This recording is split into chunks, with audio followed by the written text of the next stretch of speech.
I'm Rob Van Dam. The whole show. Oh, hey. Guess what? It's a Thursday night. That means it's trash night. That means it's RVD TV. It's one of a kind with RVD, and we are live. I'm Dominic D'Angelo of several wrestling outlets, but I'm happy to be here with none other than Mr. Rob Van Dam. He is a rage baiter. Are you a rage baiter, Rob? A master what? No, a master of what? Exactly. Well, happy trash night, Rob. That is a new term for me. Rage baiter Rob Van Dam.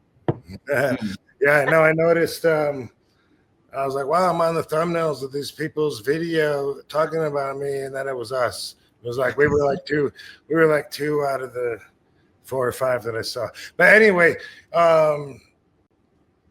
special show I'm looking forward to because I got a good friend that was recommended and requested by the fans, by the way, last week. So that's really cool. But first, I just want to say something real quick. Not planning on doing a third show on the subject, but it is really hot still, and everyone else is catching up, and most people are doing like their 15th podcast on the same episode subject. So anyway, I just want to say it's been like a week and a half since I posted. So far, I got Roger's back. Looking forward to talking on the podcast.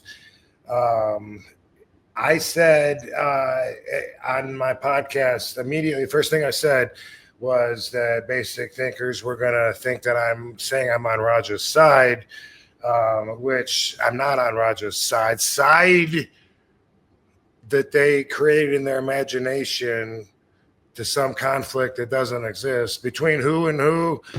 Don't know, but I just knew. And so like, I think you probably going to be misunderstood again, but I'm just taking a second swing at that particular point because the video you sent me, I saw Stevie and his buddy Jamie both saying that they watched the video as basic thinkers. And all I was saying was that the basic thinkers are going to think, how can I wish Stu the best if I'm picking Roger's side? Because I think that's how they think. And if that's what Stevie and Jamie are telling me that they did, then I'm really surprised because I would think that they're a level above that. And Stevie's own response was a direct contrast to that. So I don't think that's what he meant. I don't think anybody knows what I meant. I'm okay with that. I could have led with, hey, Raja should have done it earlier, and he took it too far, but I'm going to explain his side for part of this. I could have worded it that way. I don't feel like I owe it to anybody to word it that way. And if the super sensitive culture can't handle an opinion that's different from theirs, then that's not something that I'm interested in giving into anyway. If I am wrong, which it's an opinion, what did I do? What are my actions? Oh yeah, nothing. I didn't do anything. Oh yeah, remember I held that family on that home invasion and raped their dog. Oh no, I didn't do that. Remember I robbed that lady at the ATM. Oh no, I didn't do that. What did I do? Nothing. I gave my opinion, and I learned that there's a lot of toxicity within the wrestling community online. But I was surprised at how much, like, I assumed that they probably live in this toxicity. It's their normal life to have this negativity and stuff. They get energy off of hurling insults at people that can't reach them. That, or in other words, they're cyberbullies. You know, in real life, a bully will pick someone weaker physically. On the cybernet, anybody that can't see them because there's no consequences. And, you know, that's like a whole new thing. And there's been plenty enough celebrities and normal people alike to talk about the keyboard warriors. So that's not what I want to talk about. But I do, just for the people that do like listening to my show, that do like hearing advice or whatever, I'm holding a mirror up, and they can't see they cannot see themselves. And by they, I do mean the simple-minded, because they can only fit one thing in their brain at a time. So if I say, you really get energy from reaching out proactively to insult someone and with hopes of hurting them because their happiness bothers you, like, that's really what's behind it, right? They can't hear that without saying, well, to me, it's shitty being behind an attempted murderer. And so automatically they're just thinking about their next thing. And by the way, the attempted murderer, they're stuck on, they're in love with the words. People that are on this argument that have taken so passionately and sensitively to it, to something that I totally don't care as much as you do about it. If you bothered writing to me to try to bring me down or try to hurt me. And I get it. People don't think they're bullying if they're reaching out to someone that's of higher stature in life than them. And you're right, because you're not really going to hurt us. But your intentions, like your biggest hope, is to try to hurt, try to cause some pain, try to lower the enjoyment of life, right? I mean, it's the mirror. Like, look at it. Isn't that why you do that? Because, like, I know some of these people, and I always say, these are my examples that I'm thinking of when I talk about basic thinkers.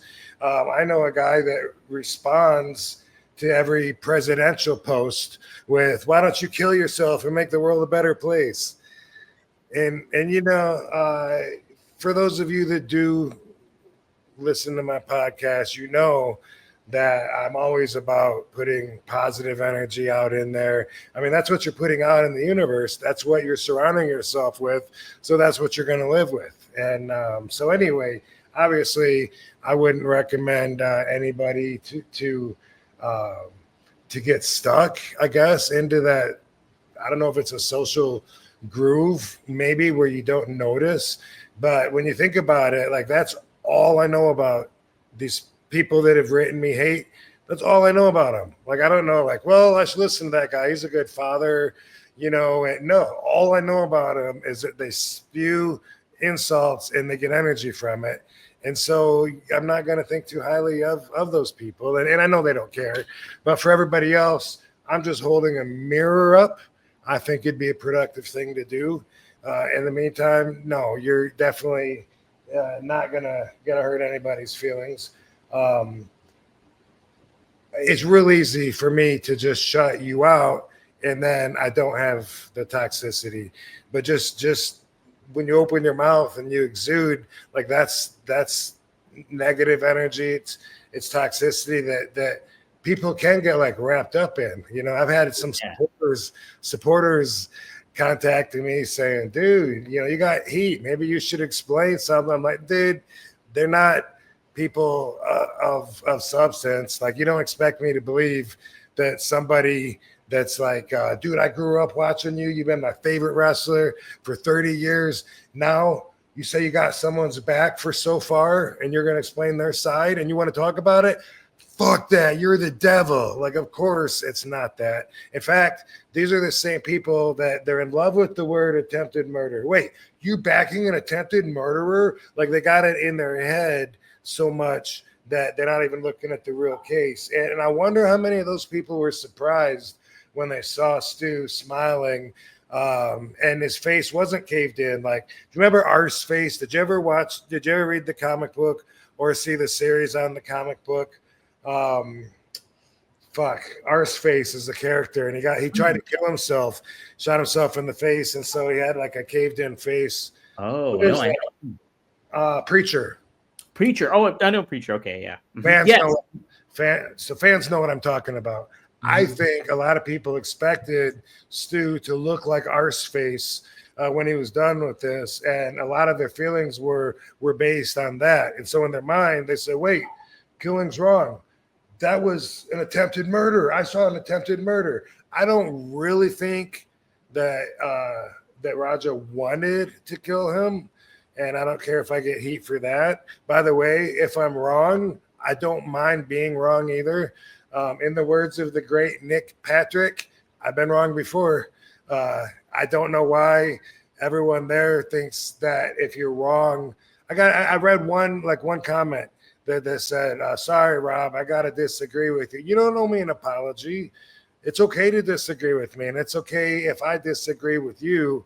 I don't know where that got lost in the translation between this crazy bully society. And really, it's a small percentage of the actual even internet fans that will go through the trouble of actually going through and feeling brave on the keyboard. You know, it's not at all a part of real life. That's why I say it's real easy to shut it off. But one point I want to make, I suspect some of these same people that are writing saying, oh, you're a piece of shit. You back someone that almost murdered, that attempted murder, whatever. Guess what they were, same people I think were posting a few months ago. Free Luigi for what? Murdering somebody. Oh, but that's okay. The CEO was a piece of shit, says you. He was a father, husband, a real guy. And he didn't attempt to murder him. He shot him and he murdered him and he killed him. And he was the biggest baby face with this culture of fuck it. Let's all, this mob mentality of it's our opinion or nothing.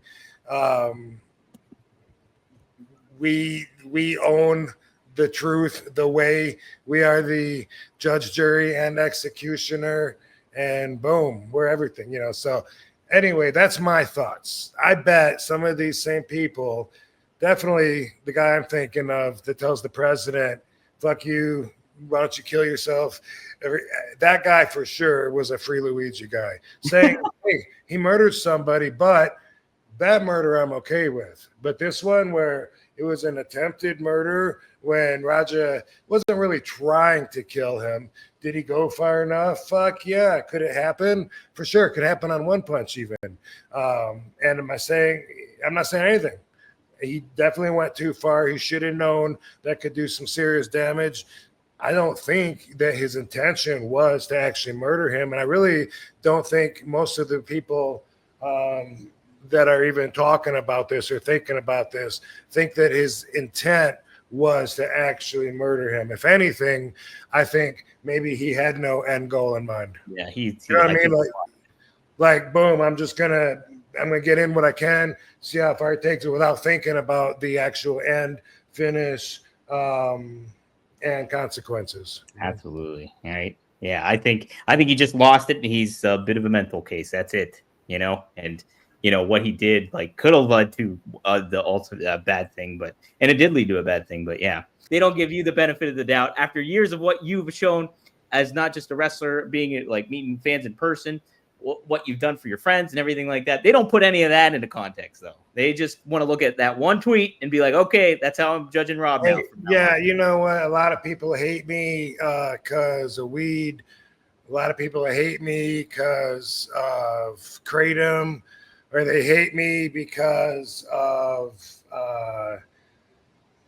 polygamist values, you know, because of Katie, because of not liking death matches, whatever, you know, like I don't mind. I can take it. But if you're here just to throw insults and negative energy into the chat room, Dom's gonna probably kick you out if he sees you, because as I've said, I really don't have that kind of hate that you might normally have in my life. So it's easier to just brush you out and then go on about my day.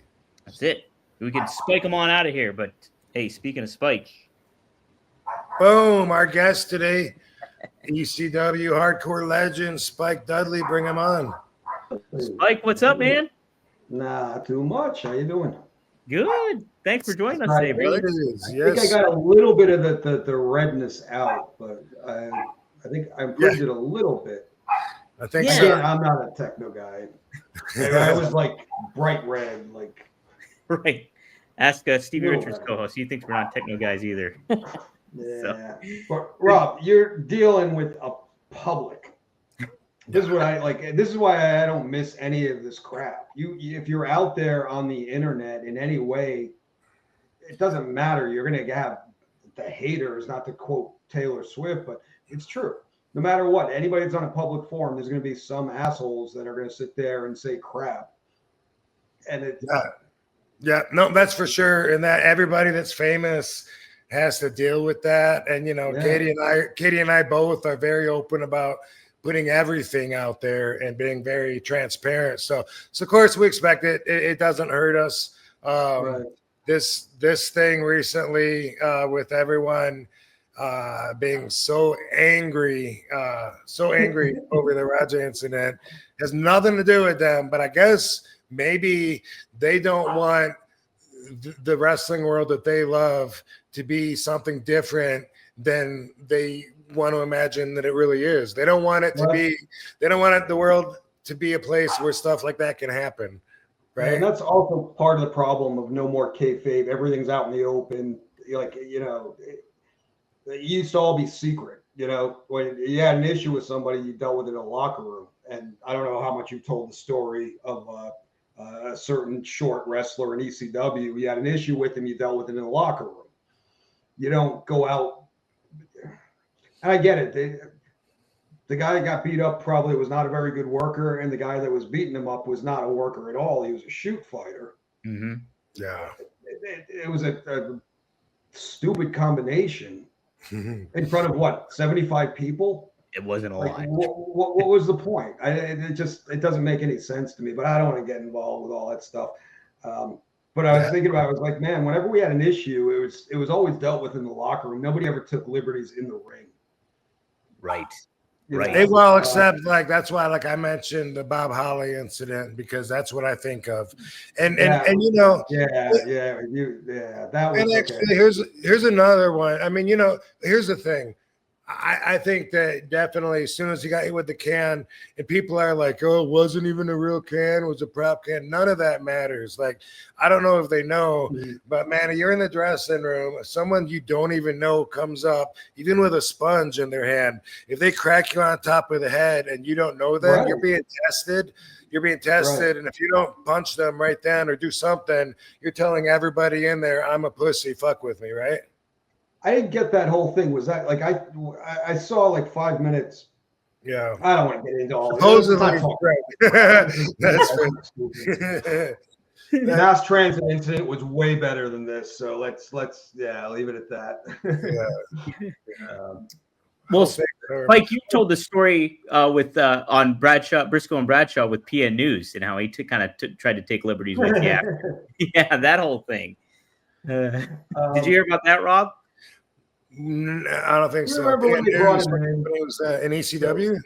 Mm-hmm. Yeah, so remember Paul would bring in big guys. Yeah. For me to kick him in the nuts and put him over. Oh, yeah. So and didn't he steal something out of the dressing room? Well, I don't know the facts, so I'm not going to speak on that. Sorry, I PN. will tell you my story, and I don't have anything against the guy or anything accused like that. of, but good. They I remember. brought him in.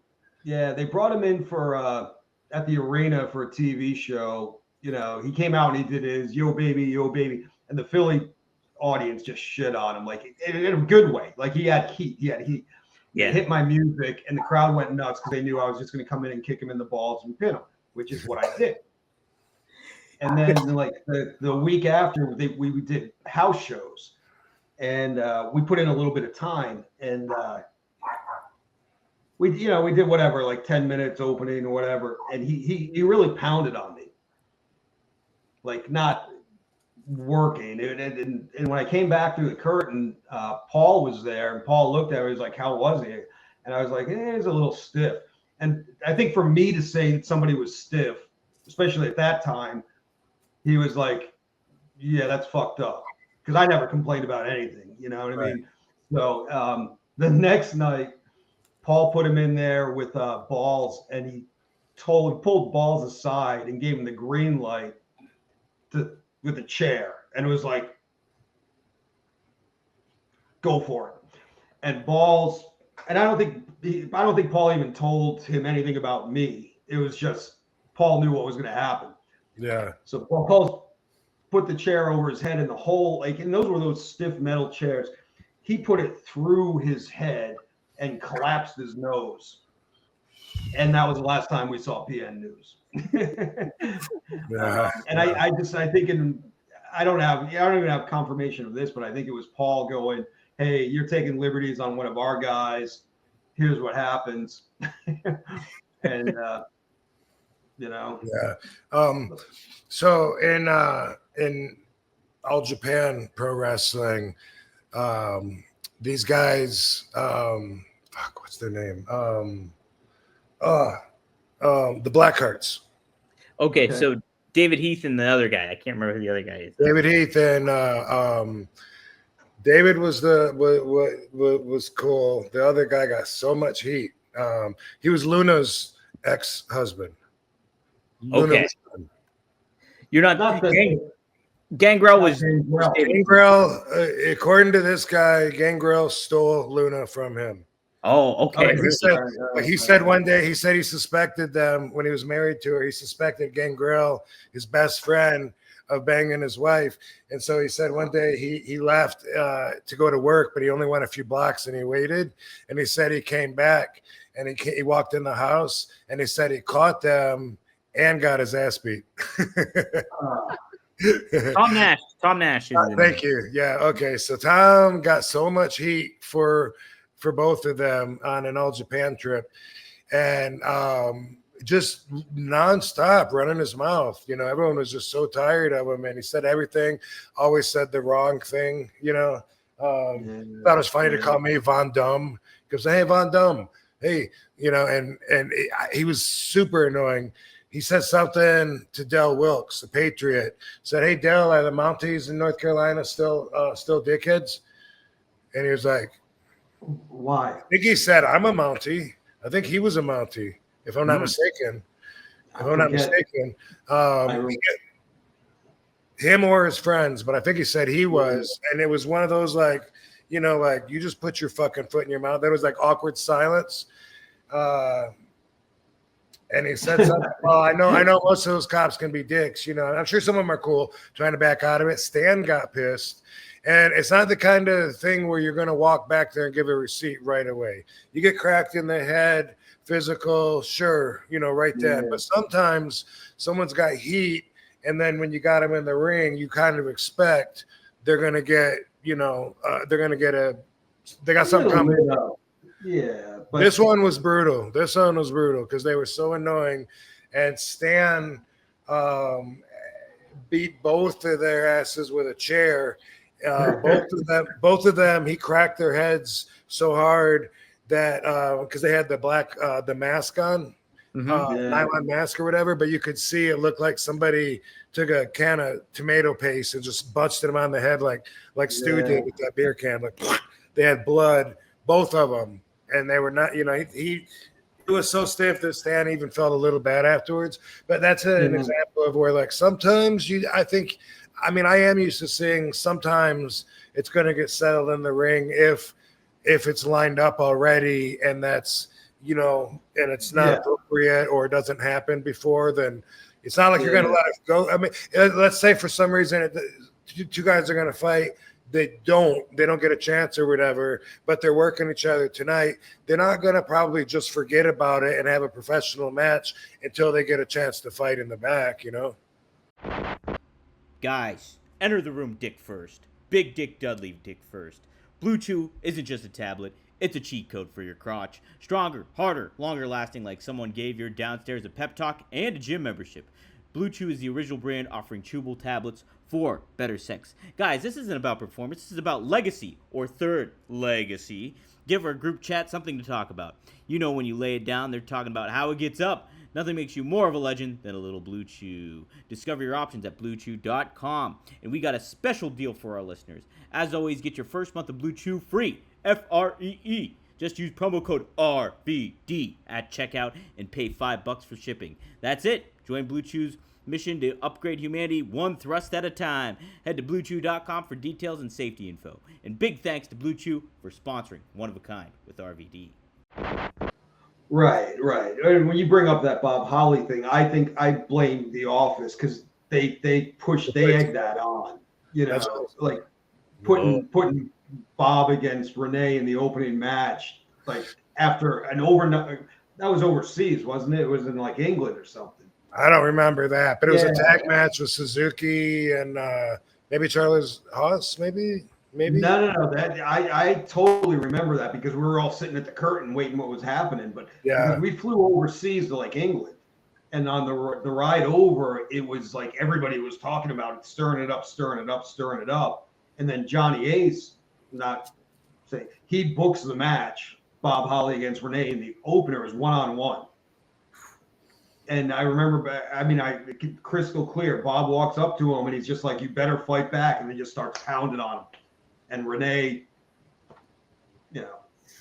man, he was a green kid. He didn't know what to do. You know what I mean? He took a few punches and he ran away. I mean, he literally ran down the curtain to get away. But that was bullshit. Do you know what happened when he went through the curtain and Bob came through, waffled him one more time, and then put a boot to the back of and then who said, "Okay, enough"? Who said that? Yeah. That's what we're trying to figure out. Who pulled him off? I don't remember. Yeah, I can't say. That was the mystery last time. It came up last week, and so I was just wondering. Probably Johnny or someone. You know what I mean? It was probably one of the agents. We heard it was either Rob, Kurt Angle, or Big Show. Those were the three that we heard. It wouldn't have been Joe. I don't know, but one thing I do know, like I think that I did do it, but I'm not sure. You could, you very well could. Yeah, could very. It seems like it's the right thing to do at that moment. But also, something worth mentioning is Bob was done anyway. He went boom, and then I think that I was like saying, "Whoa, enough," and he was already like. Either way, whoever it was, he was already like his energy was already changing. He was done. But I don't want it to sound like he was like Raja pummeling him till someone pulled off until he died. Right, and it's one thing to take a couple of shots. That was over like what a rental car fee, parking ticket. It wasn't like he didn't fuck his wife or anything like that. It was a couple of bucks, and definitely the wrong thing to do, but it doesn't deserve to have your face destroyed, But I don't know if you ever noticed, but sometimes Bob seems to be angry.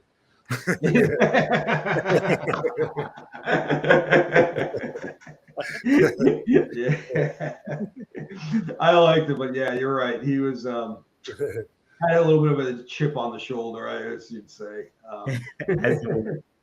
His biography is really good. His autobiography is really good. Bob Holly. Cool. Yeah, I always good. Oh, I would always do that. I don't know, this a couple of years ago. I guess I haven't seen him that much now. But Mr. Ass, he was Bob's partner in the WWE days, and they were like two peas in a pod, from what I could tell. Like, fighting over who gets in the hotel gym first at 6 a.m. and stuff like that. Right. But I would always tell him. Damn, what's his name besides Mr. S? Billy Gunn. Thank you. Yeah. I mean, I've known the guy since 90. Known him since 90, since IWF at Universal Studios. Right. But anyway, the last few times I've seen him at the conventions, he's got that scowl, and I'm just like, Billy, dude, how bad can it be? Yeah. If he doesn't even notice, that's just natural for them. Yeah. Resting. When I first got to like WWE, he was in an angry state. I don't know what was going on personally, or if he was pissed New York. What's that? Like New York? Yeah, New York. Yeah. An angry state. Yeah, but so like the first year or two, it's just he always seemed pissed off, and I stayed away from him. But once I kind of got to know him, Billy's a really cool guy. Like, he always treated me well, and like, but yeah. He didn't have as much of a chip as Bob Holly, but he can certainly project that "don't fuck with me at this time" attitude. Yeah. And he's a physical specimen too. I mean, both of those guys are monsters. I mean, yeah.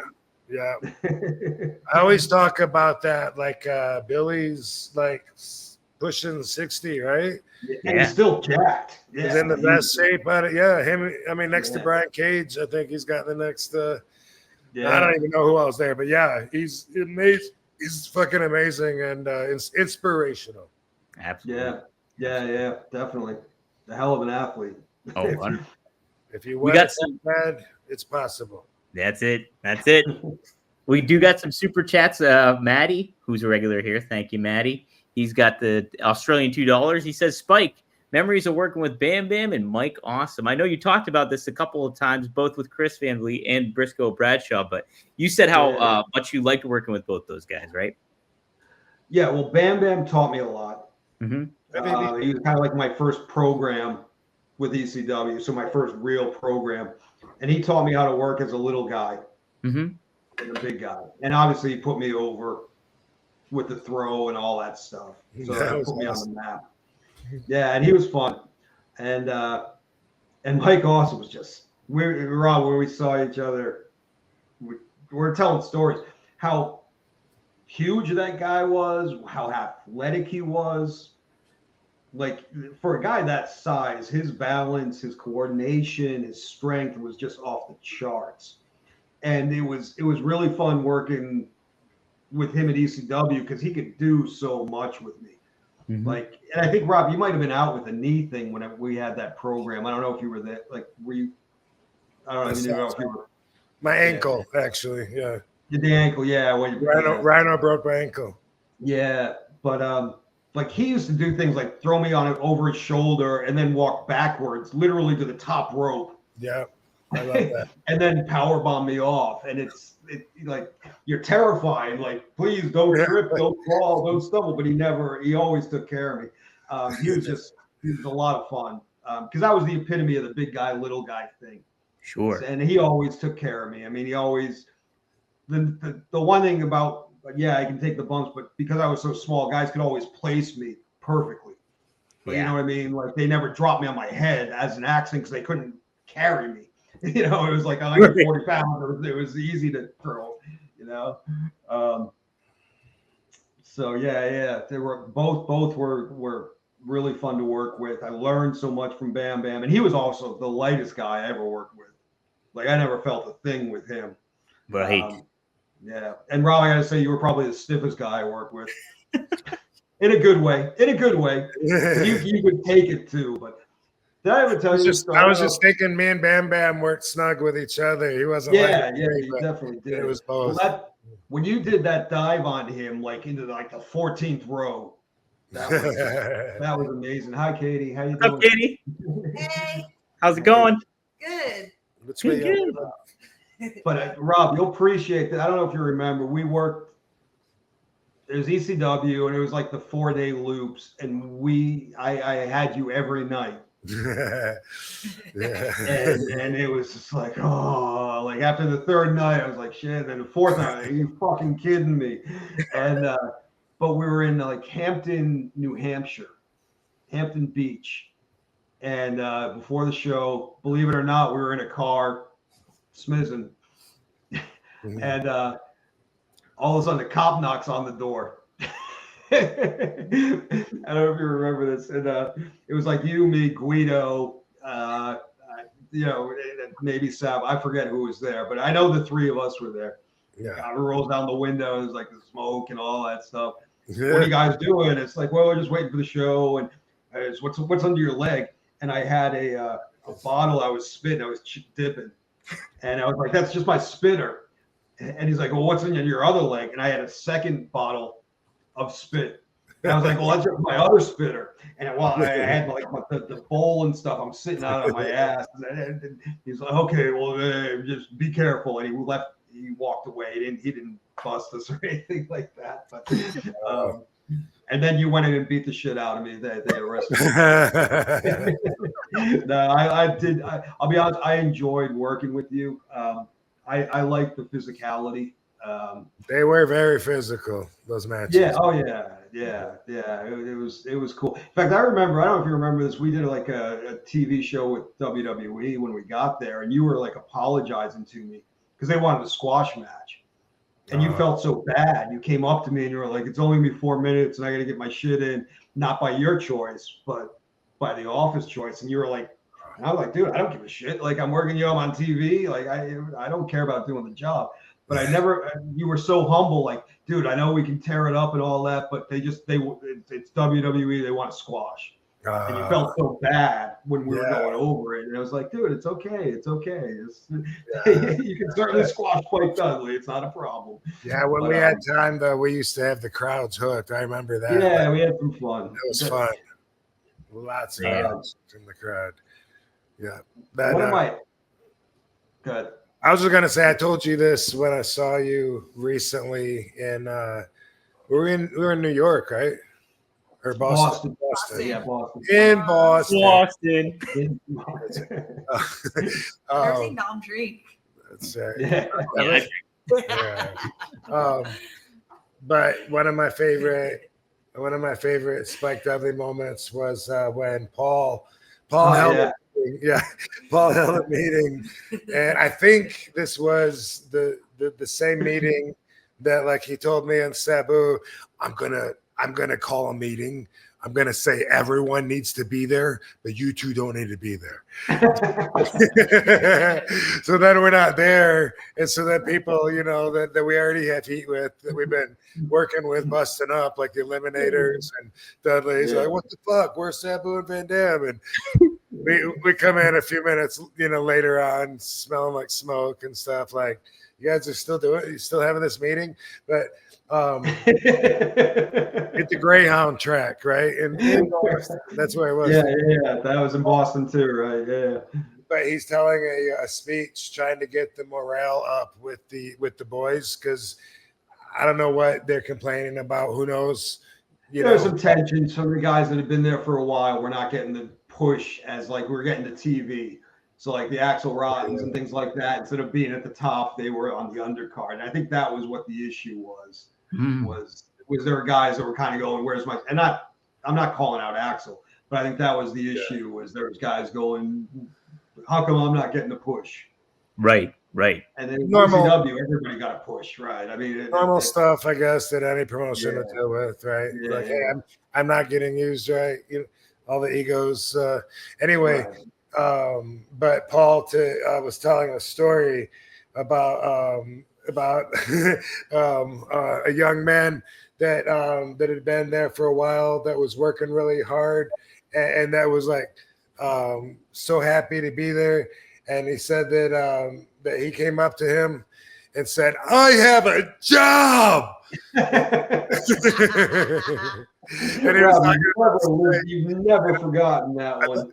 I thought it was so funny, but then when I talked to you, I was like, Spike, you're that excited? And he was like, he made that up or something like that. I have a job. I don't think I ever came out and said that to Paul. I think I was certainly grateful, but I'll be honest, at the time, the sentiment was certainly there. It was 140 I've been paraphrasing. And I mean, I was working for ECW, and so I was grateful. I think Paulie took some liberties with the story. But, no, not him, right? But I was certainly grateful. You know what I mean? Like, right place, right. Because I mean, I never would have been able to be in the business had I not fallen into the ECW right at that time, too. You know what I mean? It never would have happened. It took somebody like Paulie to give somebody like me a chance.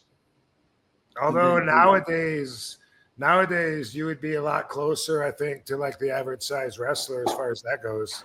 But I think that's I'm not trying to. You're saying that was your gimmick, though, right? Yeah, my gimmick was I was that average size wrestler. I mean, Mikey was there and had done his thing. Ray was just getting like known. You know what I mean? Like he came in, did a couple ECW shows, and then went to WCW, but he hadn't broken that barrier yet. He goes on to do it. So at the time, wrestlers were still 220 to 300 pounds. There weren't And especially, I didn't have a physique. Like Guido was there, but he was jacked. You know what I mean? Like at least he was in shape. Yeah, he was. So I mean, Always. what was that? Guido, He he's was, always shredded. Oh yeah, yeah. Always try to Still- little Guidos. Yeah. He's a freak of nature too, because Yeah. he likes the beer and all that stuff, but he's still always stayed in shape. He would get up at like 8 in the morning or whatever and run when we're on the road. And that'd be like the last thing I wanted to do was get out of bed. Yeah. I never even made it to breakfast. Wow. But he was traveling with like Tommy and then Tracy, and I think he just wanted to get out of the room more than anything. Yeah. He was saying how they busted his balls a lot. He was telling us. Yeah, they picked on Boyz. I felt bad for him. You know, it's funny you mentioned Nick Patrick in your opener, and God, I miss him. Like I traveled, me, Guido, and him and Teddy Long. We were in the car for about a year with New York, and Nick is just the greatest guy. He was. Have you talked to him lately, or you ever hear from him? I've interacted with him a little bit. He does a show on ad-free shows and a question and answer mailbag and stuff like that. So I've watched his show and stuff like that. But yeah, he's a great dude. Like, and he was a guest on Road Dogs podcast when I produced that as well. And so And he's got stories up the yin yang. He's seen everything, you know, like. But he was one of the good ones, or is. Yeah. I always say it like past tense, like he's dead. I don't mean it like that, but yeah, Nick is a great guy. Yeah, you know, it was when it was me and Booker and Nick, and then it's sometimes Teddy Long that would ride, but mostly the three of us. And then there wasn't Nick anymore. I don't remember if they let him go or if it was just switched to Raw and SmackDown or something. Yeah, like that would happen too. Yeah. Because I think he was still there when I got released. I'm pretty sure he was still there. Yeah, he refereed there for a while. Nick Patrick did, I know, at least. Yeah. Yep. Hey, Spike, so this is my favorite part. And I know you've talked about this on Chris Van Vliet and stuff like that, but my favorite part of Beyond the Mat is your Shakespeare stuff when you're talking about all that thing. Did you? How much? I think it's wrestling and Shakespeare correlate with one another so greatly. I think. What do you think a wrestler could learn from Shakespeare in a lot of maybe some wrestlers have? Just telling a story. Mm-hmm. You know what I mean? Especially if you're going to get into a program with someone, how to interlayer back and forth, good guy, bad guy, the end story. I mean, it's just storytelling. It's all. I mean, Shakespeare is great at storytelling. Pro wrestling is basically storytelling with a real physical side to it. What the hell is that? This is lovely. Yeah. Wow. They got two of them. Yeah. Mm-hmm. You want to be on TV? Oh no, Barbie doesn't. Barbie too? No Barbie this time. Yeah, no, I thought. Cute. Yeah, my cats would eat that thing. Yeah, she got jumped by cats a few weeks ago. Cats are aggressive. Yeah, they'll kill anything. They're nuts. Cats are nuts. Yeah, no, I thought that was my favorite part of the whole documentary was that part with you bleeding and talking about Shakespeare. Yeah, I misquoted it, but that's all right. Did you? Yeah, it's I shall, I do. I forgot what I said, but you said that I shall, I do is what you said with the false yeah, it was. I know I'm off by a word or two. It was a misquote. But you were a teacher, right? No, that's a myth. Oh. That's another one of those wrestling. Well, didn't myths. it come from that documentary? Uh-huh. Yeah, but when I got out of school, I was a third grade teacher's aide, which meant I did like lunch and recess with a whistle for kids. I bet a lot of them learned from you. Yeah, but I mean, that was just like a job. I was never an official teacher. Yeah, I got a job. I have a job. I have a job. Yeah, that's been a little over exaggerated. Right on. Spike, you also talked about with Briscoe Bradshaw too, and we mentioned Tommy Rich and how you learned psychology from Tommy Rich. What key aspects did you take away from like writing with and learning from him? Well, with Tommy, what was great, it was the first time it happened, was they just put Tommy with Tracy and Guido, that final FBI version. And I'd only been there a few months, and I did some match with him, and I come out with my retarded stomping around, and I get in the ring and I'm stomping around, and they bail out of the ring. Yeah. And I was like, this guy's crazy. He's crazy. What's going on? And he's putting over the fact that I'm like this lunatic. Uh-huh. But nobody ever responded to that entrance the way he did. Mm-hmm. And so it was one thing, okay, no matter what, whether you're the heel or the face, you're going to sell for the other guy, which was a lesson. But then I traveled. I mean, we all traveled together multiple times all over the place. And he would just tell stories of how he worked, with Buzz Sawyer, and how Harley put him over. And he would just tell story after story after story. And you learn. And it was working and selling, and his big thing was sell. The more you sell, the more, especially as a baby face, the more you get over. Right. But you pick up that knowledge just from listening to these guys. I mean, he's a freaking legend and a great guy too. But you can listen to his stories literally for hours on the road, and you just absorb it. So, and Tracy too. Although Tracy was another guy who was a stiff son of a bitch. I love Tracy. I absolutely love him. But he gave me like 4 real good black eyes in ECW, just being goofy, like just he'd catch me with like a knee to the eye, like a shoot knee, boom, and my eye would blow up. And so sorry, Spike, I didn't mean that.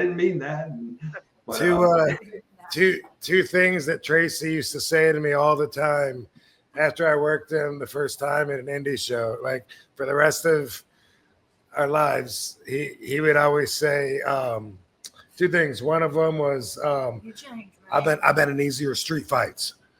Yes. And the other thing, when we talk about, hey, remember that time we worked together, whatever, he would say, you took me within an inch of my life. Right. You did. I swear, it took me within an inch of my life, man. I've been in easier street fights. Totally. I told her, I forgot he had something for me like that, like beat me to my death or something like that. But yeah, he was really cool. He was really cool. Great dude. Fun to hang out with. Yeah, certainly someone you want. You said that to everyone. You changed, man. Did that come from a pizza promo? You changed, or I don't even know where that came from. Where that came up from. But it's funny. If you saw that clip there, I told the test story. And the whole time that he was beating me up, I was quoting Tracy Smothers, like, hey, man, why are you so stiff? You've changed. What's your deal, man? What's going on? I was talking my Tracy Smothers voice while he was beating me up. So, yeah. That's good. I miss running into that guy. Yeah, I met him before I knew you from Wildcat Sports. Tracy Smothers? Yeah, he used to wrestle in New Orleans a lot when I was a student there. That's crazy. One of the ones that said Rob's a good guy. Yeah. Yeah. Came in with a good reputation. Beat me half to death.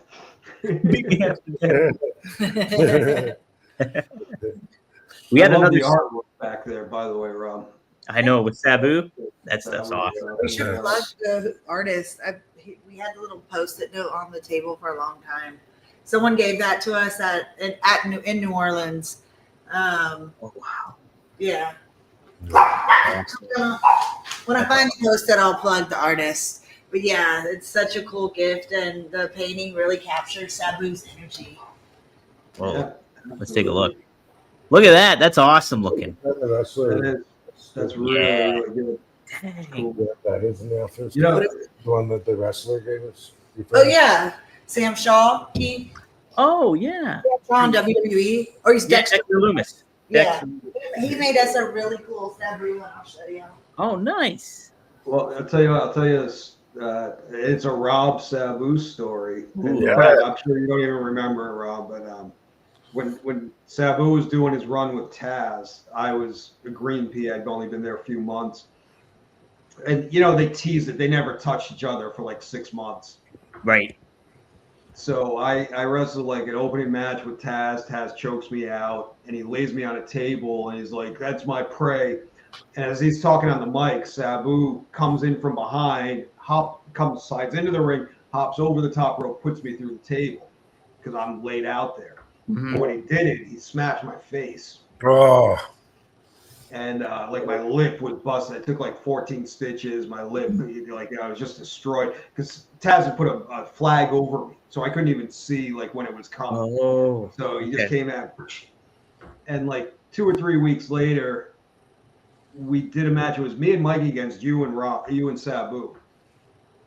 And I'm pretty sure it was like, I don't know, it might have been TV. Who gives a shit? But it was at the arena. And Sabu came up to me. He's like, "Spike, you're gonna put me through a table tonight." I was like, "What? What are you talking about? I'm putting you through it." Yeah, I fucked you up, so you get to put me through a table tonight. So we did a spot where I put him through, but he was giving back, going, "Hey, I'm sorry for fucking up your face, but let me give you a little shine here." And that's how cool that guy was. You know? Yeah. gotcha. See, This is Dexter Loomis made this. Whoa! Oh wow, the That's spike, the sweet, nail in the too. mouth. Yeah, that's really cool. Wow, that's amazing. How Lower about it a little that? bit? There you go. There you go. Perfect. Yeah, perfect. Yeah, that's cool.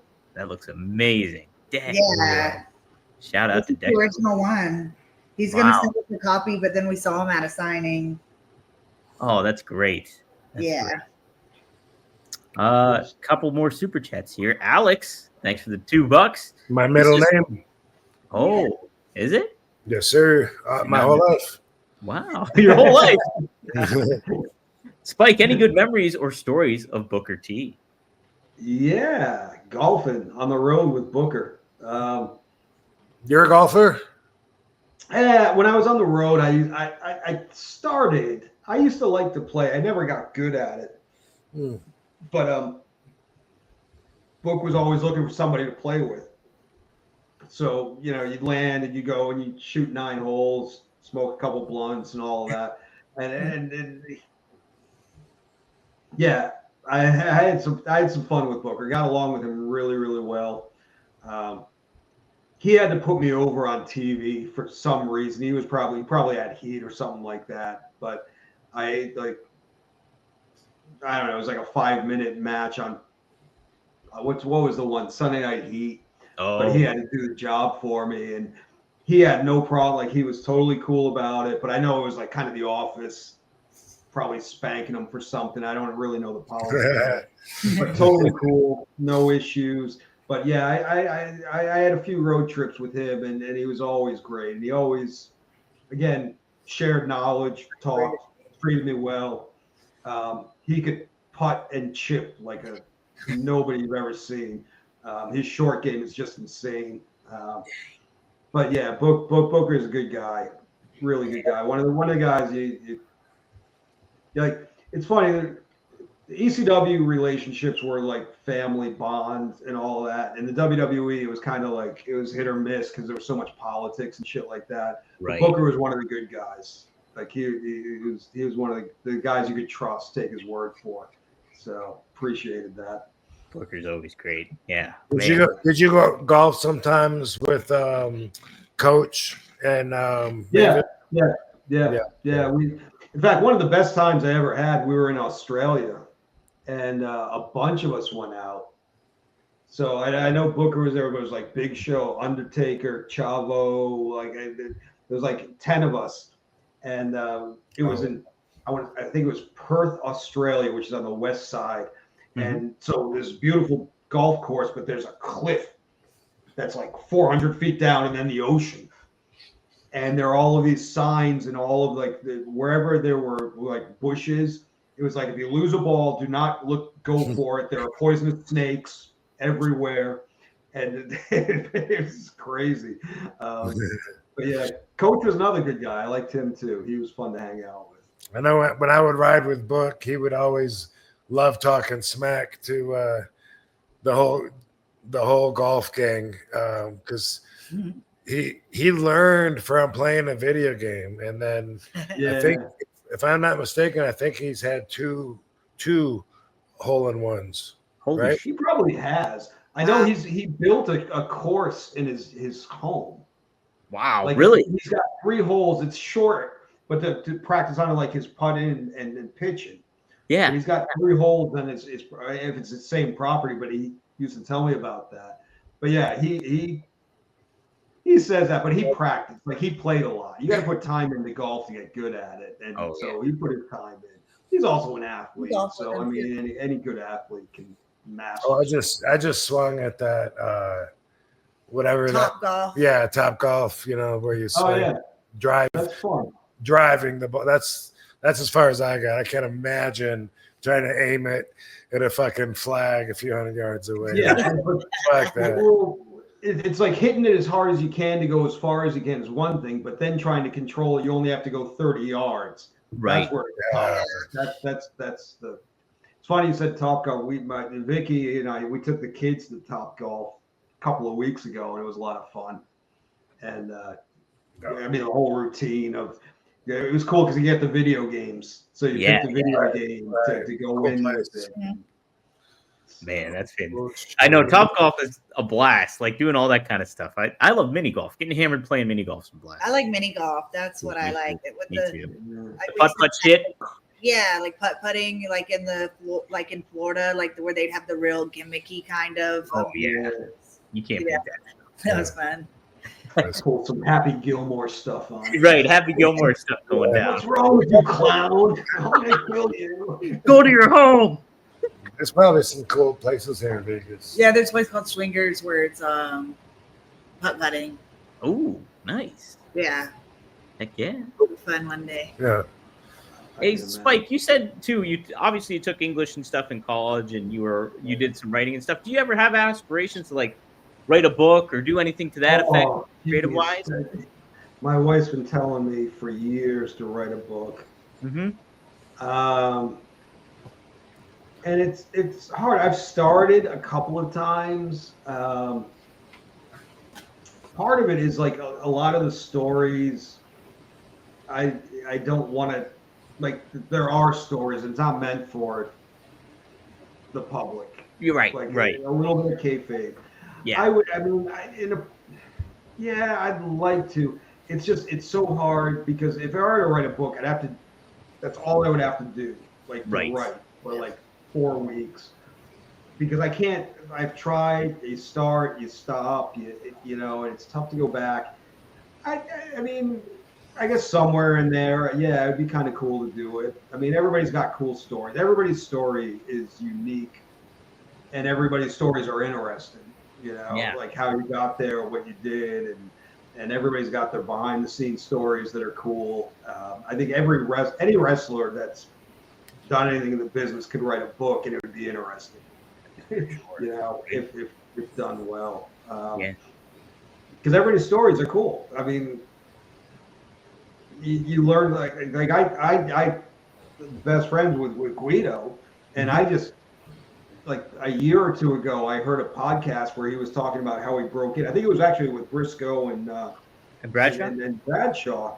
I listened to that one, and I didn't know anything about his background, like his first 2 years in the business. Mm-hmm. Where they were shooting on him and doing all that stuff. They sent him to Japan. They didn't tell him it was a work, and they're like crazy stories. And I didn't know anything about that. And I traveled with him. I was in a car with him for 10 years. Wow. And it's like, wow. So everybody's got a story. Everybody's got multiple stories. Little Guido used to always tell me that we worked each other years ago before I met him. And I never believed him. And but because I met him in ECW in '96, and he's telling me that we wrestled in '91 or '92 in Florida, and I'm like, get the fuck out! I never believed him, but then one time I did see the footage of it, and he looked like a different person. He was like, all pumped up then. Right? Right. I would never know that was him. And he wrestled under like James Maritano, so I was thrown off by that too. But yeah, it didn't look like the same dude. But well, it's funny because like I get after New York, I was on the Indies for a while, and like I occasionally run into these people. Oh, you remember this match we had? And don't even know your name. Like, who are you? Like, what? Yeah, I'll take your word for it, But yeah, memory is not my strong suit. It gets like even to outer circles beyond that, where fans will be like, I don't know if you remember, but I gave you a ride to the cheesesteak place, and they, but whew, that's a tough one, bro. That's a tough one to recall. But they really feel like there was a moment for them. Have a relationship yeah. with you. They're there to support you when you're in town because because you go way back with them, you don't even know it.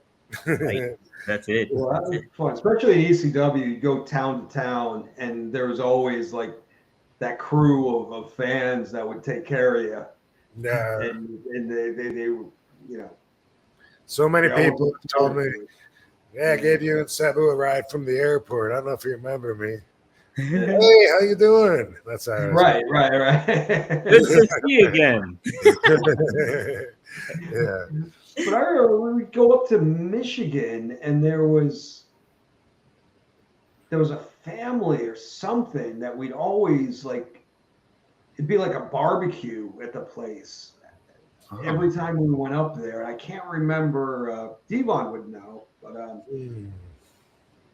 yeah. But there was always places like every town we went to on a regular basis, there would be a crew of fans that would take care of you. Yeah.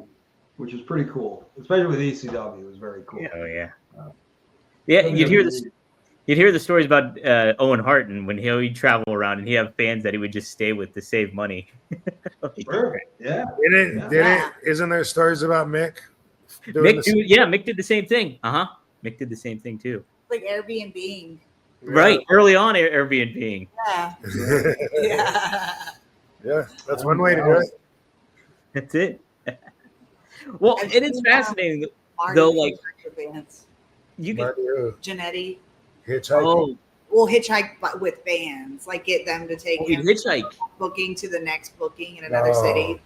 Oh, I can see that. Yeah. We didn't have to get a rental car or something. Yeah.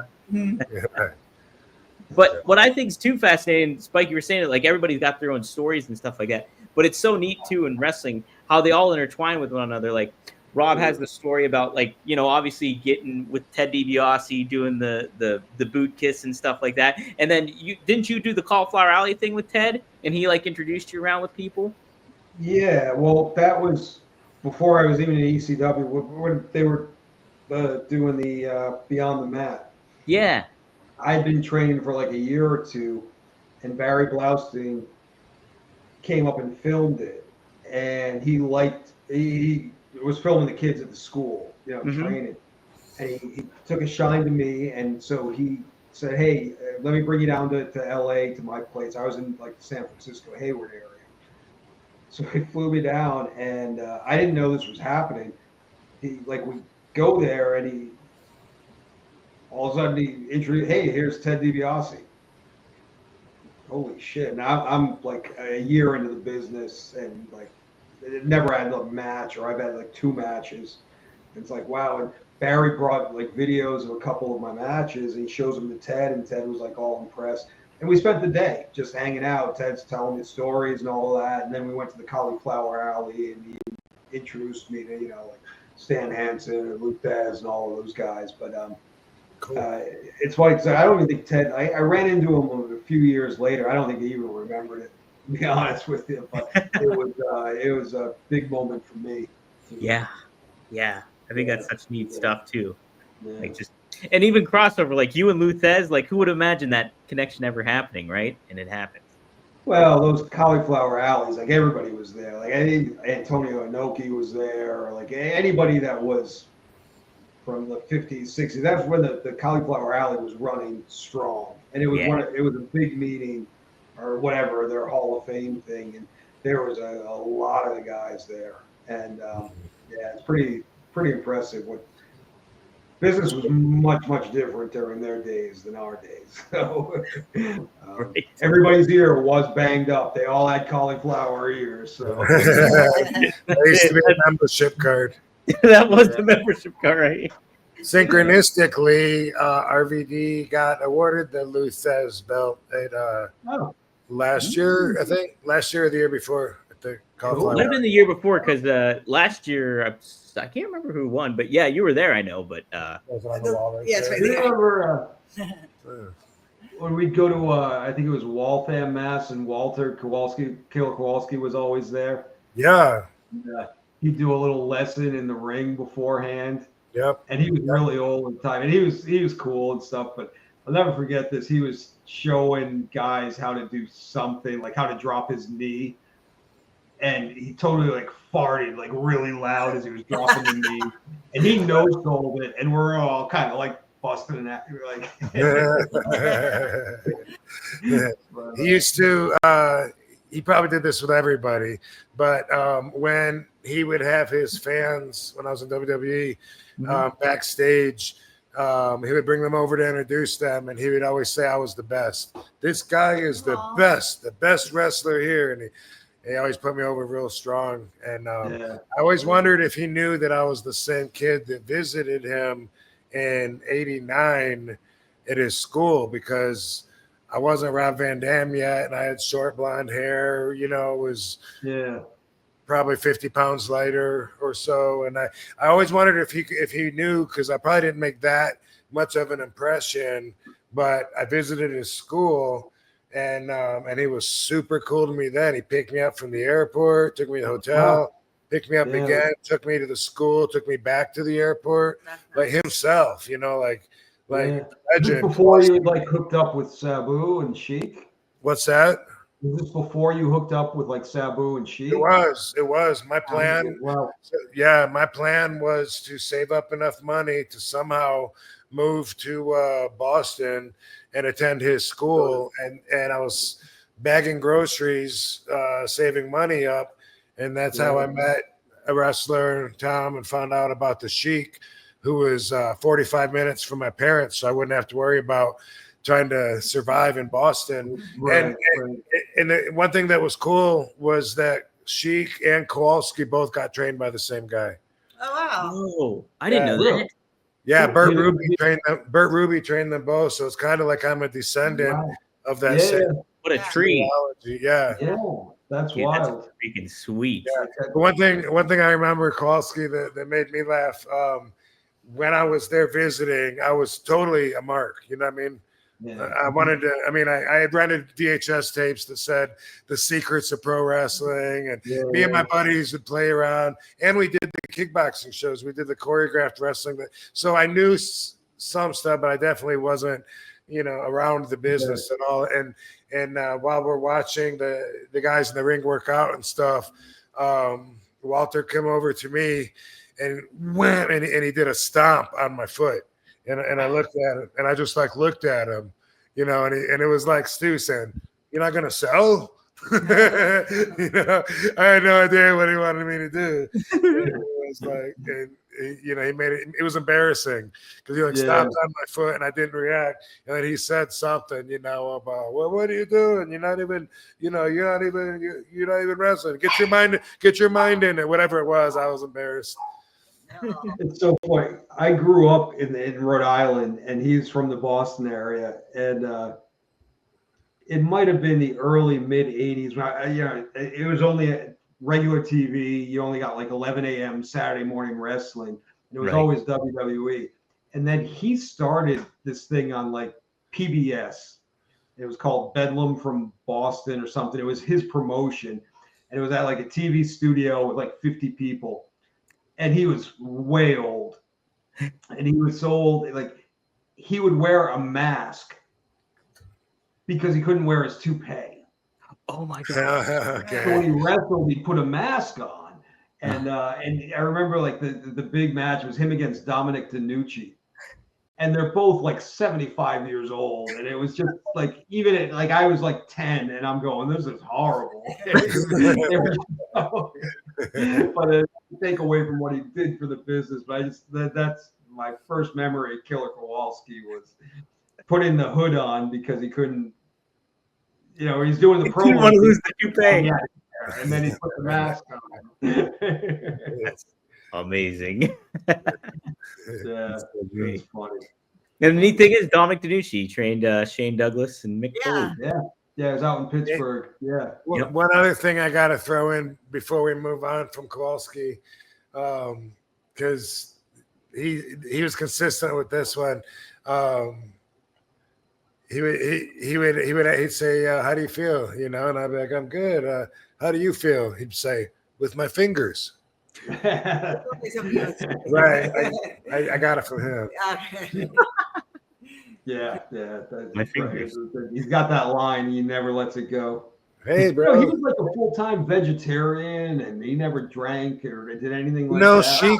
Sheik told me, it's so weird. You just like jarred this memory in my head from 1990 when I'm, hearing Sheik tell stories and stuff. And Sheik said that Kowalski had a great body until he became a vegetarian, and then he went to shit. Wow. That was Sheik's story. Yeah. He said after that he lost all his muscle and everything. Damn. Yeah.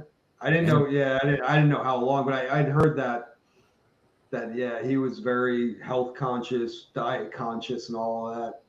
But that makes sense. Once you stop eating meat, you lose that protein. They didn't have the But I mean, then you look at there's some people, I don't know who else is a vegetarian. The only one I know of for sure, but there's probably more.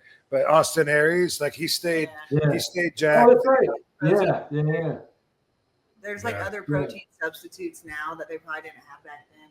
That's true too. Yeah. Didn't Kowalski say something about walnuts or something, or am I mistaken on that? He mentioned something about walnuts or eating them. You got to probably eat everything. Point, I mean, Yeah. But Looking at eat everything you could find, Yeah, whatever you can. Although Tom Garland, the guy that managed me when I was doing stand-up on tour, he was going through a stage where he was trying to be a vegetarian, but to avoid eating meat, he would eat shit. Like we were at the bar and he was eating cheese fingers, and pizza bites with no meat, and chips and French fries. And I'm like, dude, there's no way that's better for you. Right. Yeah, just go kill a cow. Right. Right. That's Don't kill a cow, dude. Just don't do that, man. They got a couple more super chats and we'll close on out here pretty soon. I think. We got Maddie, TLC to WrestleMania 17 and TLC 4 on Raw. Spike and RVD both were there. Yeah, Spike, what was it? I mean, I remember as a fan watching and seeing like you show up, Rhino show up, and then who was the other person that was in it? Lita was there. Lita was the And what was that like for you, like getting into WrestleMania? And I knew you mentioned this on previous shows. Yeah, that. So I've only been there. Like I got recruited. They gave me the call, Jim Ross, like 3 weeks before WrestleMania 17. Yeah. Like ECW folded. Mm-hmm. I worked the Indies for maybe a month, 3 weeks, a month, and all of a sudden I get a call from Jim Ross. Hey, do you want to work for the WWF? At the time. Yeah. So showed up and I did it was literally only like 2 or 3 weeks of TV to introduce me to the Dudleys. And then I'm at the Houston Astrodome for WrestleMania 17. Yeah. It was insane. ECW, I think our biggest crowd was like 5,000 or 6,000 or something. All of a sudden it's 75,000. It was mind-altering, to say the least. How were your nerves? When you got out there, were you just in full wrestler mode, or were the nerves just all over? Wrestler mode. I mean, the one thing, the first couple of debuts, like on Raw, SmackDown, those were more intimidating. At WrestleMania, that 17, what was the one thing I really remember about it was that because it was in a dome and it was so loud that it was like white noise, like you couldn't hear anything. Yeah. The only thing you could really even focus on was your spot, what's next,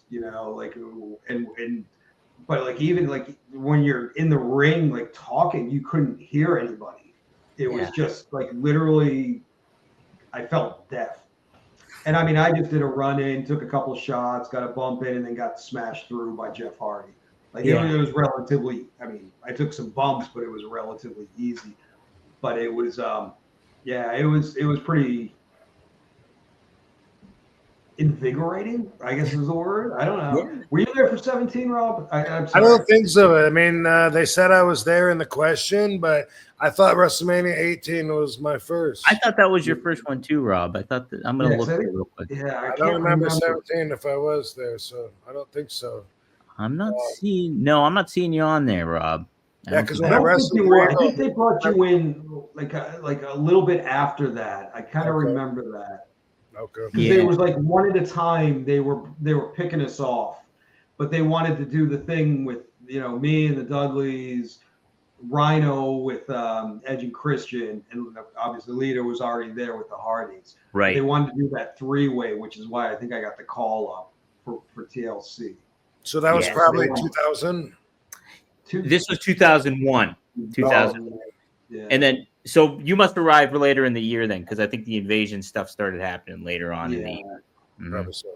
I think that's when what was going on. But, I was in another- Thailand Yes. doing Black Mask too. Black. Oh, that's right. Yeah. Ricky Jordan asked this: do you guys still keep in touch with Bubba and Devon? Obviously, yeah. I How often do you stay in touch? Yeah. You know, the Yeah, four I of us talked- got a picture in Boston recently. Oh, did you? No, I don't Well, think. Devon wasn't there. He was there the day. Oh, we that's were- right. My Yeah, bad. it was just the three of us. We just missed But it. I talk to them on a regular basis and stay in touch. Yeah. We see them all the time. Yeah, Yeah. you guys probably see them more than I do, but I mean, Yeah. I do talk to them. I'm not on the road. I don't do much of anything anymore. So, Right. How much do you keep a current product, Spike? Yeah. I don't do anything. I'm out of the business. I don't Yeah. give a shit about, like, I don't None of- try to promote. I don't, if I occasionally will do an autograph appearance if it's the right place, right time, right money or whatever. But I don't, like, I got out. I can't do it half-assed. If I'm Right. going to be in it, I'm going to be in it. Right. And now I'm too old to do it. So It's becoming something totally different than what we were doing anyway. right, yeah. It really And that's is. the other thing is I found is towards the end of my career, I didn't understand the business anymore. Like I didn't get it. And Are I'm you not off? knocking it. Are you I can't remember if you told me, do you do social media or none or little? None. Good for you. Gotcha. Wow. Yeah. I think I think I've got like a Twitter X account that I Yeah, you don't even know what it look is. at, but I don't. Yeah, because I'm not trying to promote anything. Right. Right. Right. And I'm you not don't need trying the to do toxicity. anything. Yeah. So I know I'm completely removed. I've got a whole new life. I mean, I love the career. I love the business, but for me I had to get out of it completely. It was all or nothing, especially getting the shit kicked out of you the whole time. Like you can't do it half-assed. And, Right. So when it was time to get out, it was time for me to get out, and thank God, because I'd probably be dead if I was still in the business. So, yeah. You know what? You probably know this, Spike, but when I was leaving WWE in 2007, Chris Benoit said he with his intensity, he kind of, I don't want to say backed me into the wall, but it kind of felt like it because he's just, how he's like staring at you and you're, but he's like, hey, I heard that you're leaving, and I was like, well, I'm not saying I'll never be back. He goes, no, fuck that. I want you to know a lot of the guys and me too, we respect you for doing that. And I go, he goes, and he says, he goes, no, he goes, fuck that. He goes, you know when it's time to go. None of us know when it's time. And that's how I feel about you too. I'm like, dude, you knew it was time to go and your wife told you, like be committed with whichever way. And you were like, yeah, I'm good. And I think that's awesome. Yeah. Heck yeah. Yeah. Well, I mean, I think I kind of. Otherwise, you could have killed your family like Chris Benoit. That's my point. Yeah. Well, my family is what got me out of it. You know, when it was time when my wife and I got serious about having kids, it was like, I can't do this stuff on the road. I can't be in the business. I can't be slicing my head, taking bumps and doing all that stuff anymore. So that was the motivating factor. Was I had a good chapter. Let's move on. You know. How old were you when you got out? 38, 39. Wow, really? Like, Yeah. yeah, right around there. My daughter was born 2011, so it was about a year or two before that. So 2010. So I was, I'm 55. So yeah, I was 40, 39, 40. Oh, wow. Okay. You know, I think worth mentioning, you know, a lot of my peers, especially from the old day, you know, the job, their brothers, the road life, that became their number one life. And then their wife, their family is lower on the totem pole of priorities. Right. So if they try to do what you did and just quit, if they were like, you know what, I've had enough, which a lot of the guys, it's not their choice. The business says, you know what, we had enough of you, we're done. And then they go back and then they go to their wife. Their wife doesn't even know them because they've been banging whores, doing all these drugs for decades. Their wife doesn't even know them. And then surprise, there's drama at home. It doesn't work out. So that's definitely not your case. But yeah, well, what happened with me, it was my wife, I grew up with her and went to elementary school, high school with her. And then I went off and did wrestling. I didn't see her for like, 20 years. Yeah. And I ran into her again, whatever it was, 37, 38, and we hit it off. Mm-hmm. She didn't give a shit about wrestling. She hates wrestling. She thinks it's retarded. Yeah. But she didn't know me as Spike. She knew me as Matt. Yeah. And that was the big difference. That's why we connected. That's why it worked. And then, it was one of those things where she, was talking, hey, how much longer can I do it? And she said, look, if you're going to quit, you got to quit. Not for me, not for the kids, not for anything. You got to quit for yourself and make that decision. And I'll be honest, I was sick of the business anyways. I really was. I was tired of it.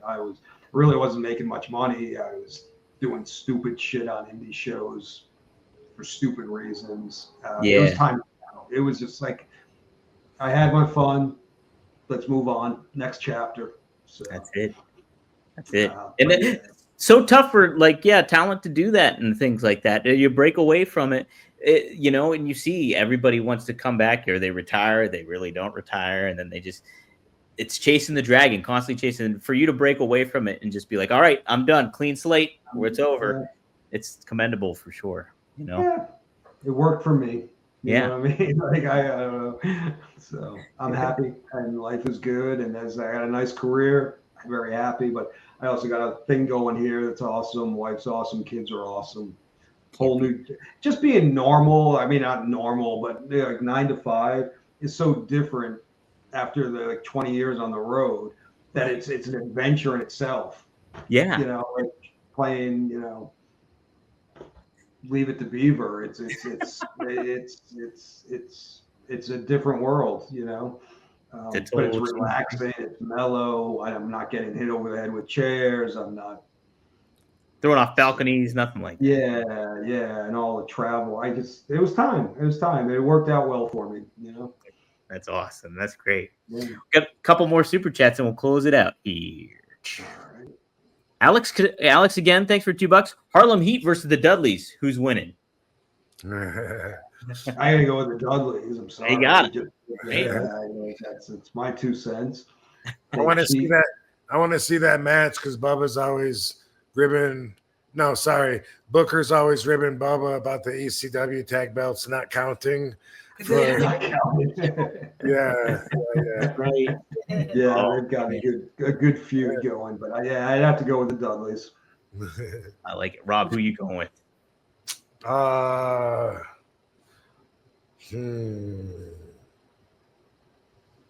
guess I'm gonna have to go with the Dudleys too if I have to. Oh, there it is. Right. It should be a really a lot of haters, Rob. There are people coming after you saying the haters. I went with ECW. Yeah. I think it was as long as my opinion isn't different than theirs, then I'm okay. If I have a Then you're different, good. Then you're good. then I'm fucked. Then I'm not shit. But it's just, Dudley's are ECW, the Harlem Heat ain't.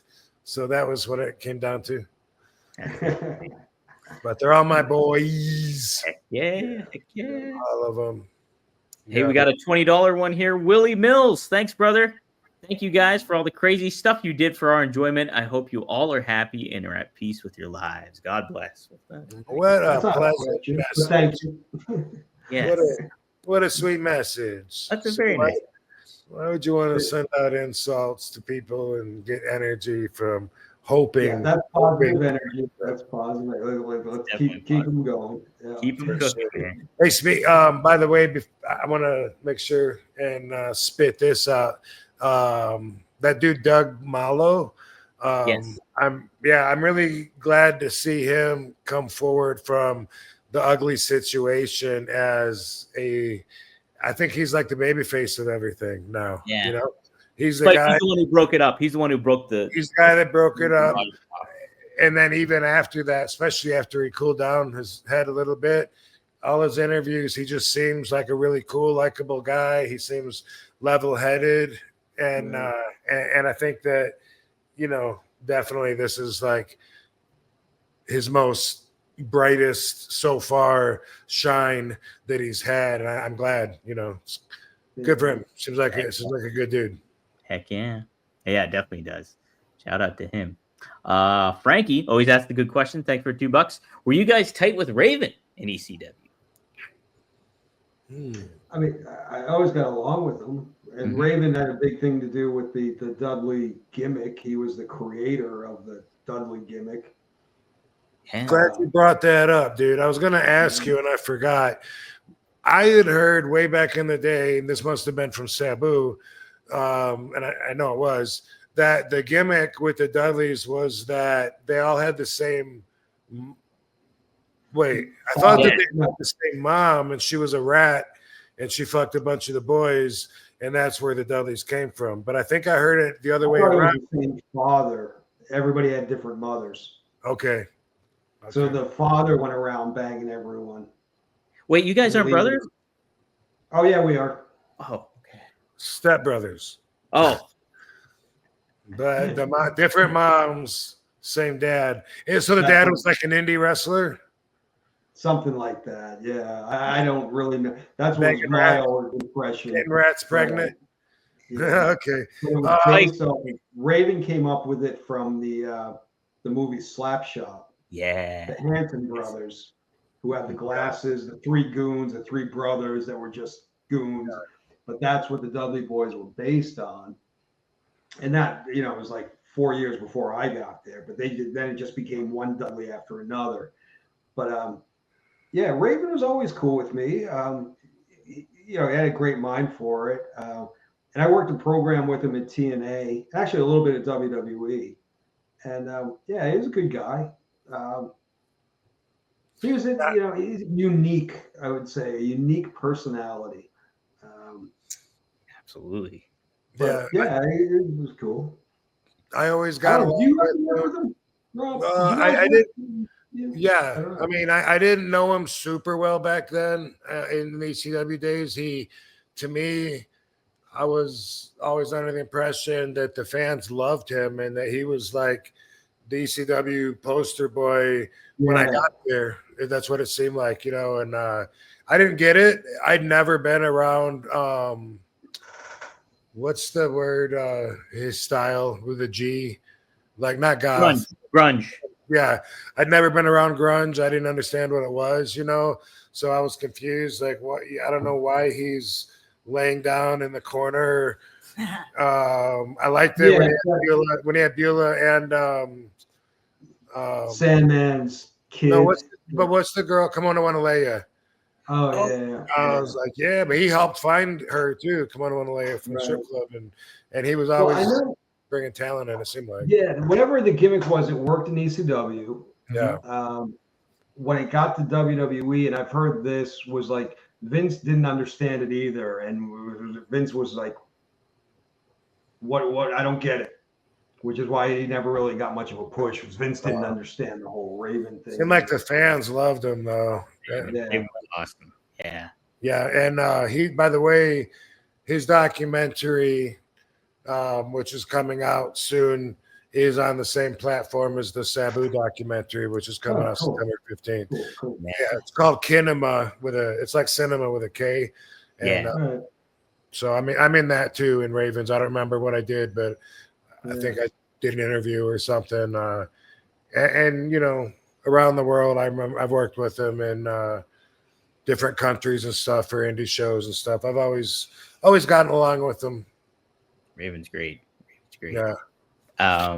Did you see the clip of him talking with Brian Myers and Matt Cardona? And he was like, "Hey, who's the guy that made like all the YouTube videos and got really famous?" And Matt Cardona, he's like, "Hey, that was me." Like he didn't even know he was talking about Matt Cardona. Oh, he didn't know. He didn't know. He was like, it was funny. That is funny. Spike, if you got to write a book though, maybe that's it. The origins of the Dudley Boys. You just come up with a fiction. Well, I was the last one, so I wasn't even like half of them I never even met. So I don't know. I probably don't know half of them. Yeah. Origins and I don't mean to be rude. I really gotta take a piss. Go for it. Yeah, we can close out here. I'll ask this question to Rob, and then if you just want to go, Spike, you can. You're good to go if you want. But we're not going to Well, stab. thank you, Rob. Yeah, no. Hey, Rob, I really it was great seeing you last month, and I appreciate it. You as well. So in November, I'm going to be back in Providence, Rhode Island at the Comic Con. Oh, yeah. Oh, definitely. Yeah, let me know. 7th and 8th, maybe, or something like that. Yeah, they come around in the fall or something, whatever it is. But yeah, let me know. And actually, Bubba was talking. I might try to do something, but are you there for a couple of days? Yeah, 2. It's a 3-day thing, and I'm going to do 2 days this time. Not doing the third one, but definitely let me know, and we'll hook up. But thank you so much. Good to see you. Thanks, Katie. Good to see you. Fans would love to see you. Always a pleasure, man. Sit at the table too, for sure. All right, cool. Thanks, Mike. Say hi to the wife. All right. See you, man. Take care, guys. Yep. All right. All right. We got a couple more questions here, Rob and Katie. All right. Katie, let me ask you this: what's any baby updates or what's going on there? The babies are doing great. Nice. Yeah, growing every day by the hour. That's fantastic. Yeah. Okay. Here we go. Frankie Turizo. Rob, do you have any memories as friends with Jericho while in ECW? Frankie, I'll email Spike some of this just to let him know after the fact. But yeah, do you have any memories as friends with Jericho while in ECW? Yeah, barely. I mean, it was so long ago, right? So I started in January of '96, and Jericho was either he was either my first or my second match. I think my first match was Axel Rotten, Philadelphia, but there was also a house show that must have been on that same weekend.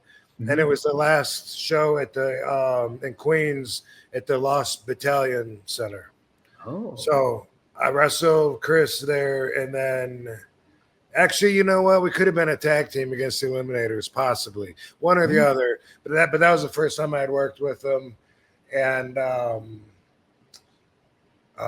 don't think I knew him before. Like I knew he wrestled in Japan for a different company than I did, so I knew that he was always there when I was there. I'd see him in the magazines, or the same fans would go to both shows and I'd show the photos or whatever with us. So I was aware of him, but I think it was that year of '96 when we actually hung out a little bit because I was living in Orlando. Let's see. I was living in Savannah when I started with ECW, but then I moved down to Orlando. Anyway, I remember getting with Chris because we both lived there at the time. I remember, I think we went to a movie together or something. Oh, like really faded, random long time ago memory. I don't remember that, but what I did remember though was that there was a spider that was like trapping me inside the car that was like coming down the windshield and going back up and stuff. And I didn't want to open up the door because I didn't want the spider to get out. And it was, but I think Scotty Riggs, if I'm not mistaken, was part of that. I think the three of us maybe, I think, hung out. Scotty would have been in WCW, so that would have been why he would have been in Orlando, because they were filming, down there at that time. So, but yeah, just I think it was just we didn't know each other that well, but we knew we were from the same age group, from the same era. We were at the same generation of wrestlers making the news, making our careers or whatever, and had that in common. And then I wrestled him, I don't know how many times, but afterwards I remember wrestling him at Lulu Temple where he drop kicked me on the apron. I did a backflip and hyperextended my knee. Oh. And then worked on a pain pill the next night for the first time ever, which would start like a new process, a new process for me, where I was like, wow, it's better that way. But yeah, and also that same night at the Lulu Temple, one thing that sticks out in my mind that I remember happening earlier in the daytime, this was before the match. I had a friend there, Larry Weaver. He's a comedian from North Carolina, I think Winston. But anyway, I've known him for a long time, from the Georgia area, Carolinas. He was there for some reason he went. Why was he in Lulu Temple? I don't know. But anyway, but we're there in the daytime, and I lost him for a while. And then when I found him again, he said he'd been talking to Chris Jericho. He was like, man, he goes, yeah, Chris is my new favorite wrestler. And I was like, hey. Why? What are you guys talking about? And he said, no, he was just so cool. Like he didn't have to talk to me. Who am I? I'm nobody. And he just sat there and talked to me for 15 minutes, and he was so cool. And that just influenced me in a positive way. Like I remember thinking wow, my friend Larry totally was taken by Chris being courteous and nice to him. I would like to also be seen in that vein, and it inspired me.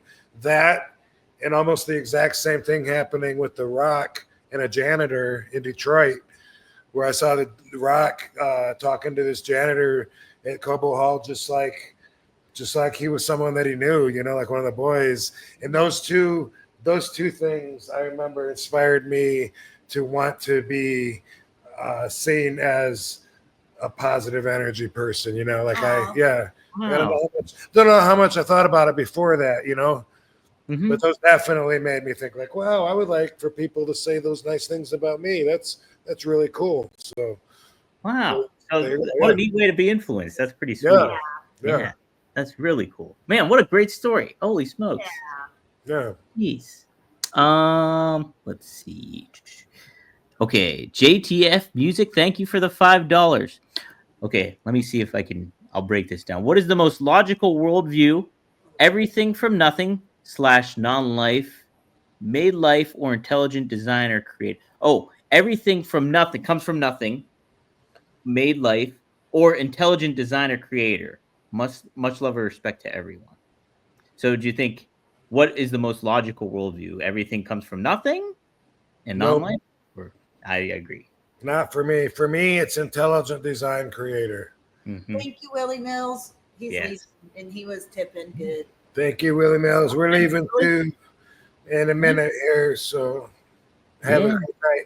Yeah, and I was taught that way, which is funny because in the 70s we were taught that there's a creator and God created in 7 days, and they didn't even teach about it was all intelligent design creator. There was no evolution taught until I don't know when they started, but I was not taught that first as a kid. And then later on, they try to hit you with evolution, and it's hard to make sense out of it because you taught one thing, and now we're supposed to believe that a single cell, like a bacteria, some little organism, eventually becomes me, but another one that looked just like that was next to it becomes a rhinoceros, and it's like, that's like that's like, if you're trapped on an island, can you make a cell phone that has telephone waves in the air? Fuck no, we would never know how it's done. But I know that it makes sense to people it makes sense to, and I definitely don't know the answer. And one point that I would like people to take home from this is there's nothing wrong with being wrong. I don't know the answer. And if you say, hey, Rob thinks there's a creator, he's an idiot, he doesn't believe in evolution, I don't know. But I do feel a connection with a spiritual world or existence that I don't think is explainable by science. I don't think science feels it or knows it or recognizes it. That's just my firsthand experience. So, yeah, what do you think, baby? Intelligent design, where we got a million systems that work in us, like little glands that cool us down by sweating, while the same thing in the epidural, fucking layers, it's like, cooling down there. There's so many millions of things going on. Is that just a cell that eventually over millions of years became this surviving mechanism, or is it aliens or God, which could be the same thing, that are designing it, saying, oh, you know what? They need to breathe out of this fucking thing we're calling the head. Let's poke some holes in the nose. Well, even just like my body creating babies and knowing to send them nutrients and everything, and then also creating milk to feed them. Like when we were in the zoo, they were telling us about these animals that the mom, when they're pregnant, creates a pouch of milk in their paw to feed their baby. This is where the power lies. That is just crazy that our bodies know what to do and just automatically can keep itself going. And there's so many shades in the coloring box, like comparing an alligator to a lizard all the way up to humans, everything in between. Like for every animal that you've ever seen, there's one that looks just like it, but a little bit different, Yeah, all different stuff. Yeah. I think people think of the Big Bang too, like, oh, it just blew up and we're all here. I think that's lazy booking. That's lazy booking. Lazy booking. Yeah. What do you think? Go ahead. Definitely intelligent design. I'm all about intelligent design. All right, here comes the hate now for the people. I know, right? People don't have the same opinion. You're wrong. You're a piece of shit. Usually my favorite wrestler, but you're the devil. Now I know you don't believe in that we were evolved from tadpoles. So fuck you. Fuck off. Let's hang Rob Van Dam. Lynch mob. I know the pitchforks are coming out. Yeah. Hey, this is a really last good question. Not towards you, Rob, but maybe you can answer this for Ryan. Sorry, Ryan. I will email Spike. Ryan Garcia? Huh? Ryan Garcia, Ryan Seacrest. Ryan Woolridge. Ryan Seacrest and RVD did 2 shows together. Oh, you did? Ultimate Revenge 1 and 2. Now he hosts Wheel of Fortune. Oh, nice. Oh, wow. Perfect. And he's from Atlanta, where I'm from. He's a hard-working motherfucker. He is. He's constantly going. Hard worker. Constantly. He works hard. Hard. What do you guys think was Spike's very first car? That's the question. A Fiat. No, a Gremlin. A Gremlin? Sure. Mine was a Honda Civic, and then I painted it pink. Did you? Yeah. What year was it? 95. A 95 Honda It Civic? was a 95 Honda Civic, but I started driving when I was in 2007. So it was already older, but I bought it with my own money. I'd already driven 5 million miles by 2007. Yeah. Bob, what was your first car? Spike had either a Gremlin or a station wagon. Yes. My first car was it was called a Starfire, which was very similar to the Pontiac Sunfire, but same body, but it was called a Starfire. They did it for a year or two. Was Oh, it Pontiac Starfire? Anyway, yeah, it was. My dad would front me the money to get a car, and then I would have to pay him back. But I kept wrecking them, and so I was in debt for a while. And my cars got cheaper as I was incurring a debt. But I wasn't ready for my license. Unlike all my friends who couldn't wait to drive, I didn't want it.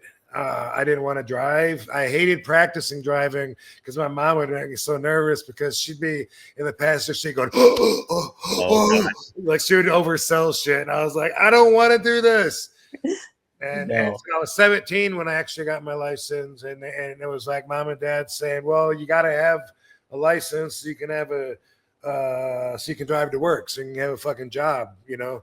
So I was kind of like, had to do it and didn't really want to. And I had to learn to drive in the snow on the icy roads. Oh my God. And the car was a stick shift.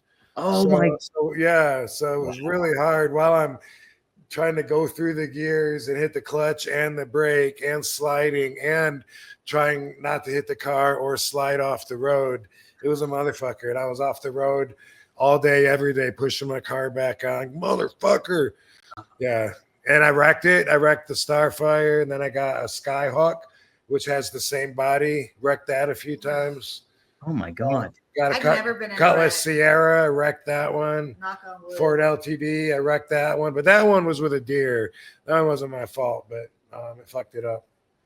Rob, is this what the Starfire looked like? Different. Yeah. Yeah. It looked a lot like that. Yeah. Might have been a little different year, but it looked a lot like that, but it was blue. No, the Starfire was red. The Skyhawk was blue. Same body. Oh, dang. Yeah. Dang. Yeah. I was the same way though. I didn't. Dude, pretty soon, because I kept wrecking them. My dad got a $300. It was an AMC. That's what the car was called, and it had the Bondo colored trunk.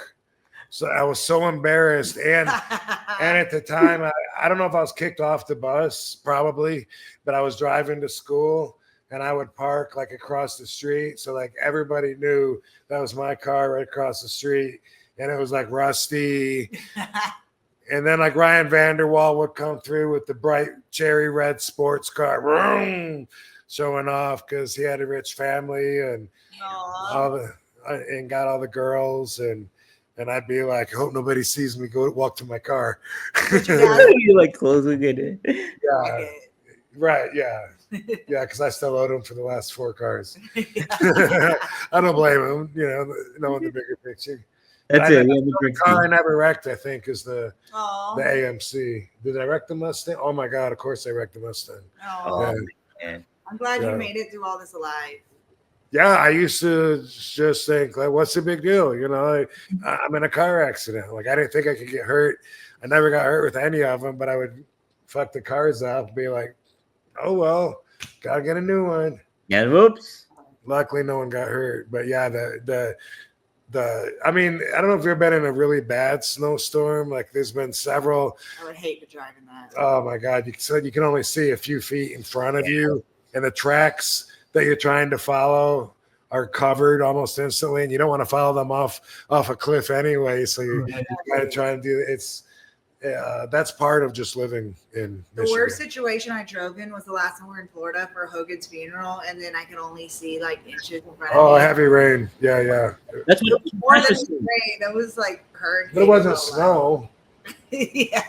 But it was raining so hard. It was like, I couldn't see any cars around me. That's what Nash was saying too when he was driving back, how bad that rainstorm was. Yeah. Yeah, that's great. You did great. Thanks. Yeah. Wow. Yeah. Driving in the rain. Yeah, it's like it's just sheets coming down. You cannot see anything. It's crazy. It was so bad, and I always say I want to move to Florida, but then I was like, this is really dangerous. Yeah. Because we don't have to deal with that. Yeah, it's just torrential downpour kind of stuff. Yeah. Oh man, and driving in the snow is not fun either. That would be even worse. And black ice is so. Ooh, black ice is bad. Ugh. My goodness. Yeah. Well, that's it, guys. That's all we have. It's trying to think if there's anything else I wanted Cool. to bring up. Well, Yeah. this weekend we're going to be in Ottawa at the Comic Con Oh, Ottawa here's beautiful. in Canada. Hey, So we'll Hey. see all you fans there. Looking forward to it. don't make fun of the Mounties up there, though. No, Do no. that. In the meantime, it's trash night. Party down. Yeah. Yeah, boy.